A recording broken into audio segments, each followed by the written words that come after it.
of David, he has prevailed. And so even in the world of spirits, there are elders. Now when you touch the elders, touch the archangels, touch the thrones, touch the dominion, you are rating spirits in the spirit realm. God now decided to create a lastborn, and he called us man. So we are the youngest among the ancients.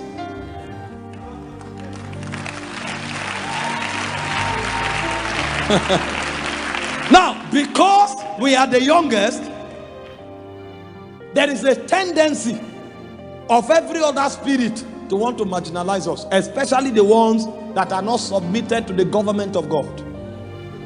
Because among the ancients, there is one of those spirits who decided to rebel against the government of God. Because when God created this realm, he created this realm to be a realm of rulers only. So when you come to heaven, in fact, when Paul was writing in Colossians 1:15 and 16, he said, Jesus is the first among all creatures, both visible and invincible. And he began to list them according to their rank. And he said some are thrones. He said some are dominion. Now in the realm of the spirit, there are some creatures that are thrones. Because of their authority, they are themselves. The spirit realm is a strange realm. They are themselves called thrones. And others are called dominion. A prince that is called a throne is a co-ruler with God. He has grown to a level where God decides to share with him the secrets of creation. Those are the type they call elders. That's why when you enter the throne room, they said there are 24 thrones, and upon them are 24 elders. Now, anything you can't know, those elders will tell you. They are the ones who told us why the earth was created. They said all things were created for your pleasure. So when men want to play, they play cricket. When God wants to play, he displays power.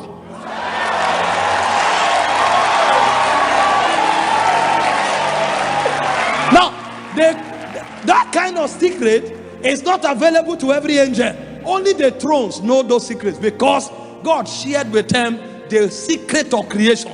That's why when John was crying, only an elder could tell him, weep not. Because what an angel did not know was already in the past for an elder. They are called thrones. And then when you leave the realm of thrones, you have dominions. A dominion is a prince that has a territory. Because among the angels, there are those God decides to share secrets with, to co-rule with him. And there are others God sent out and apportions territories to them. So when Paul was talking about thrones and dominions, he was showing us the stratification of the spirit realm.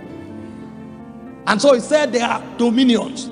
A dominion is a creature that has a territory allocated to him. That's why when man was created, in Genesis 1:26, he said, let them have dominion. But the proof that they can be dominion is that the earth was given to them. He said the heavens belong to God, but the earth he has given to the Son. If you don't have the territory, you are not a dominion. So you have thrones, and then you have dominions, and then you have principalities. A principality is a prince that has no territory. So the way a principality rules is that he subordinates a throne, a dominion.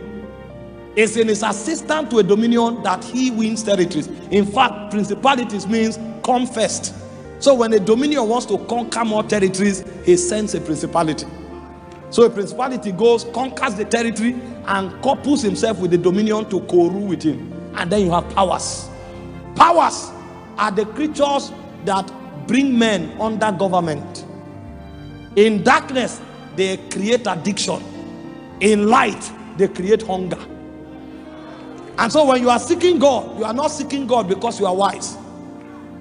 You are seeking God because a power is at work. What that power does is that it afflicts you with hunger. Hunger for God. But you see, because man was a young creature, he didn't have understanding in the realm of light. The princes that existed with God before the earth was created. They knew the ways of God. And so one of them rebelled against God. And so what he did was that he began to look for another territory where he can exert authority. Because if you don't have a territory, you can't rule in the realm of Zion.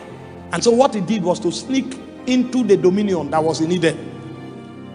And he told him, you can rebel against God, nothing will happen. He knew the consequence. We hope you've been blessed by this message, and we hope that you would imbibe the lessons that have been learned. As always, our goal is to ensure that we as believers, we are growing and we are conforming into that perfect image of Christ. God bless you.